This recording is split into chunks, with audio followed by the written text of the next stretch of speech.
3장 1절에서 12절 제가 읽어드리도록 하겠습니다. 요한 1서 3장 1절에서 12절.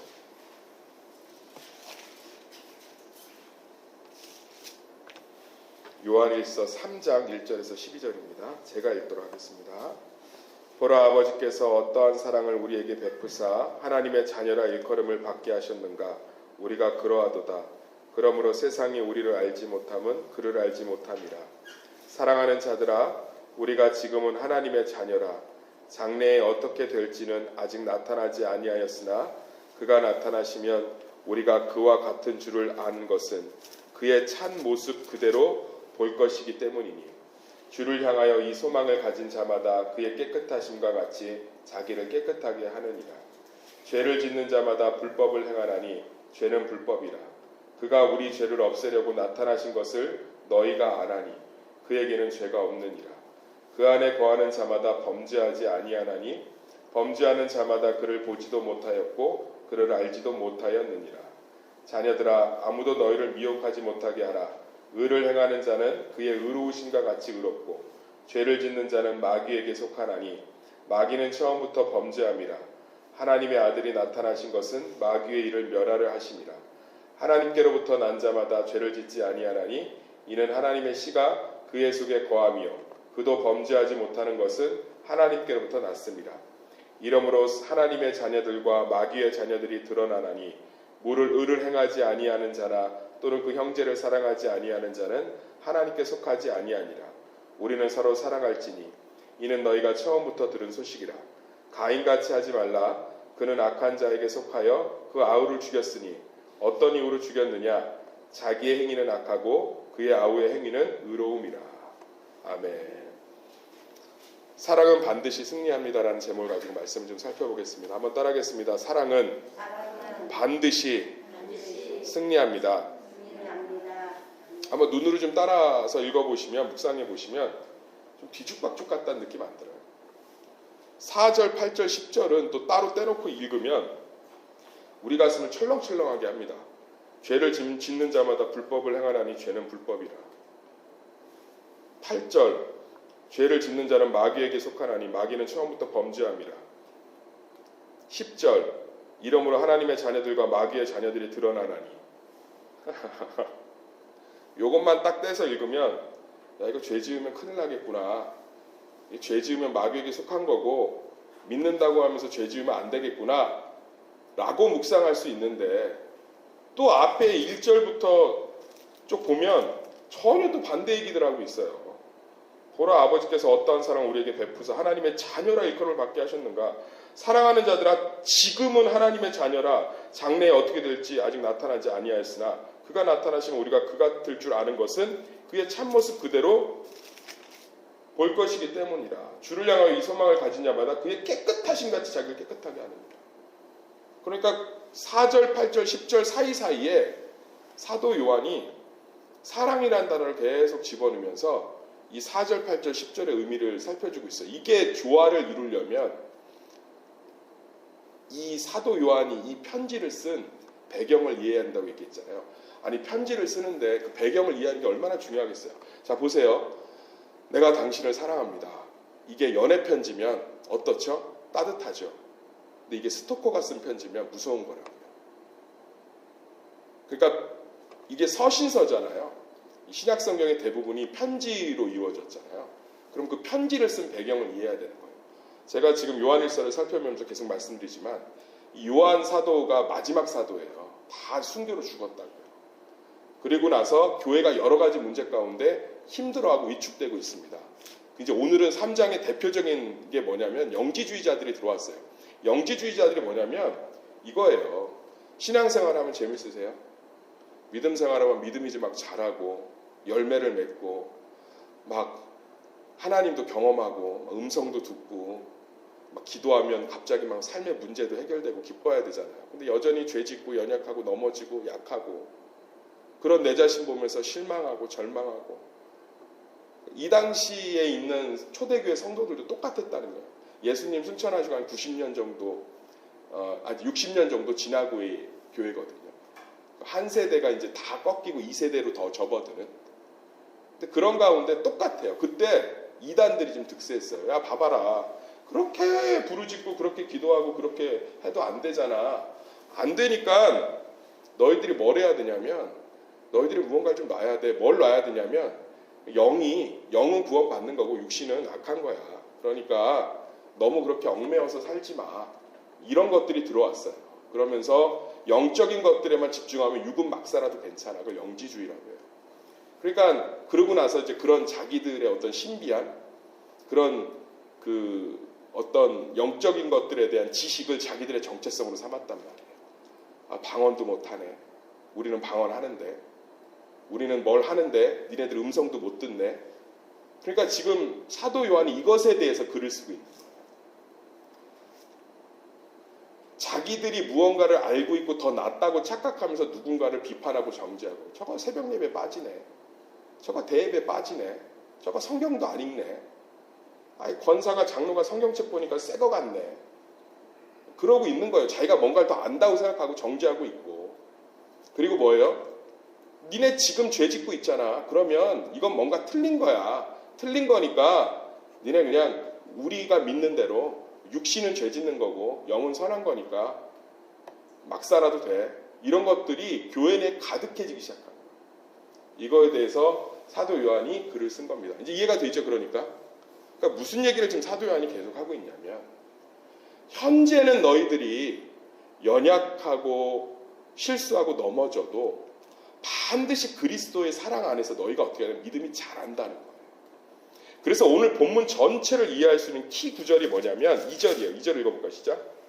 사랑하는 자들아 우리가 지금은 하나님의 자녀라 장래에 어떻게 될지는 아직 나타나지 아니하였으나 그가 나타나시면 우리가 그와 같은 줄을 아는 것은 그의 참모습 그대로 볼 것이기 때문이니.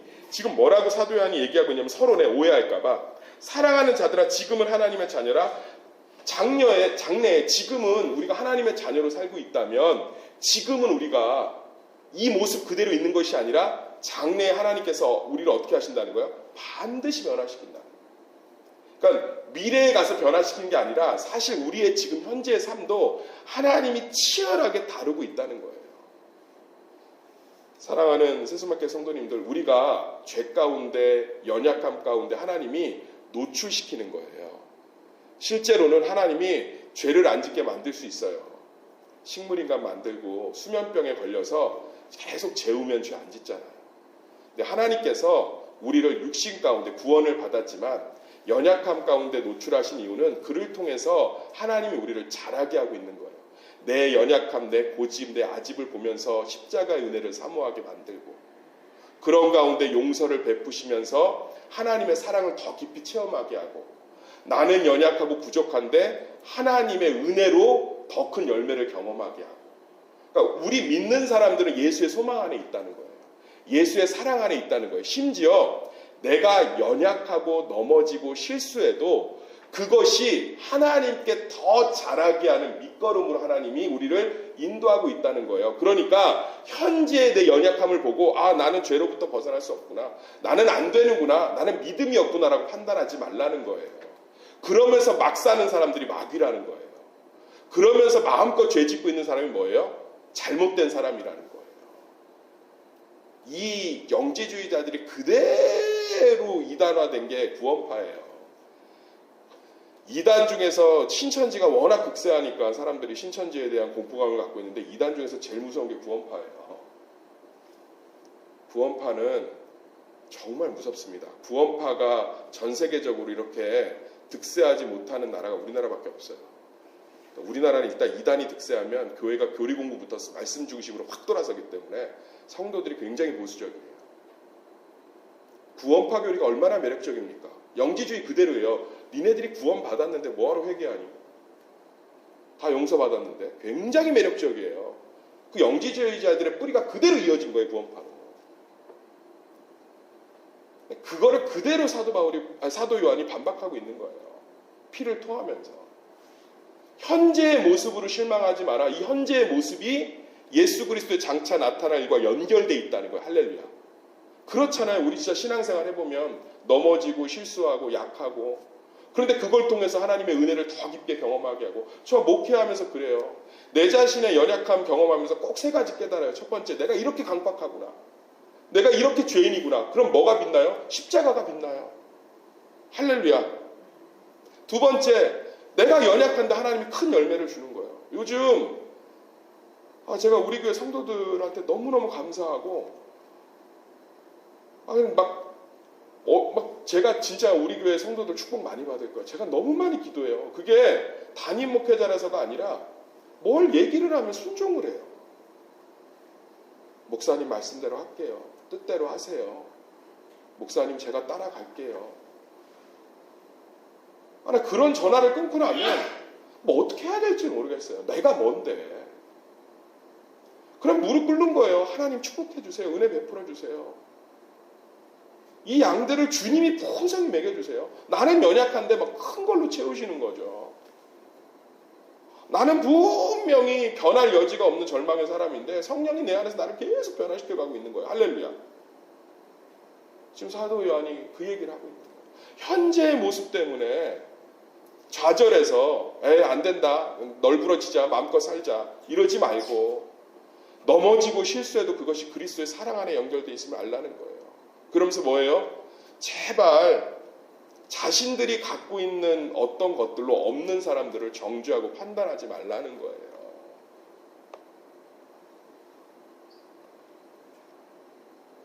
금난세라고 우리나라에 유명한 너무 멋있는 지휘자 있지 않습니까? 금난세 씨의 일화가 오늘 본문을 이해하는 데 좋은 통로예요. 우리나라 국비 유학 1호예요. 국비 유학 1호. 어마어마한 천재예요. 서울대 음대 나와서 전액 장학생으로 독일 유학을 갔습니다. 그 당시 뭐 유학을 갈 수 있는 나라 경제 상황이 아닌데 국비 1호 1호. 얼마나 자부심이 있었겠어요. 1학년 1학기 꽈라. 1학년 2학기 꽈라. 2학년 1학기 꽈라. 세계 유수의 사람들하고 경쟁하니까 아무것도 안 되는 거예요. 언어도 안 되죠. 그럼 이제 포기하고 고국으로 돌아가려고 한 거예요. 그때 담당 교수가 그러더래요. 난세, 자네가 승리하고 성공했을 때 사람들은 자네의 꽈락을 기억하지 못할 것이다.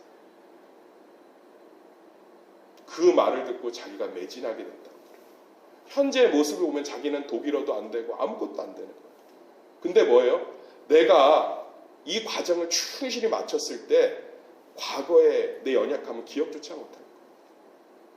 우리도 마찬가지예요. 사단이 계속 뭐라고 하냐면 현재의 모습 보면서 실망시키고, 너 이런데 네가 목사야? 집사야? 권사야? 네가 이런데? 네가 이런데? 이런 상황 속에서 네가 이렇게밖에 못하는데? 너 이렇게 사는데? 그때 우리는 뭘 붙들어야 돼요? 그래서 그리스도의 사랑이 나와 함께 하잖아. 그래서 하나님 날 포기하지 않으시잖아. 그래서 은혜가 더 크잖아. 그래서 십자가밖에 없는 거잖아. 할렐루야. 우리가 넘어지고 연약할 때 사단이 주는 건 철저하게 나를 보게 만드는 거예요.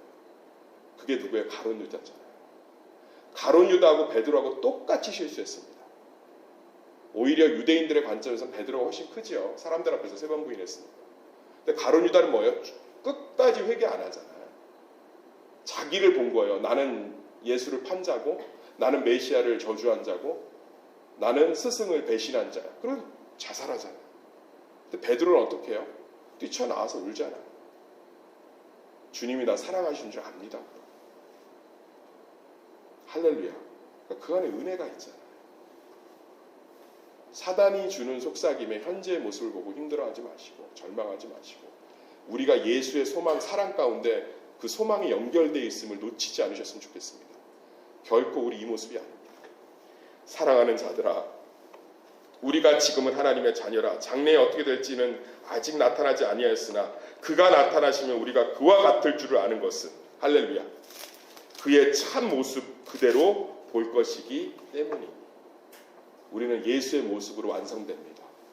그러니까 천국에 갈 수 있는 거죠. 이 모습 이대로 천국 가면 천국은 지옥됩니다. 할렐루야.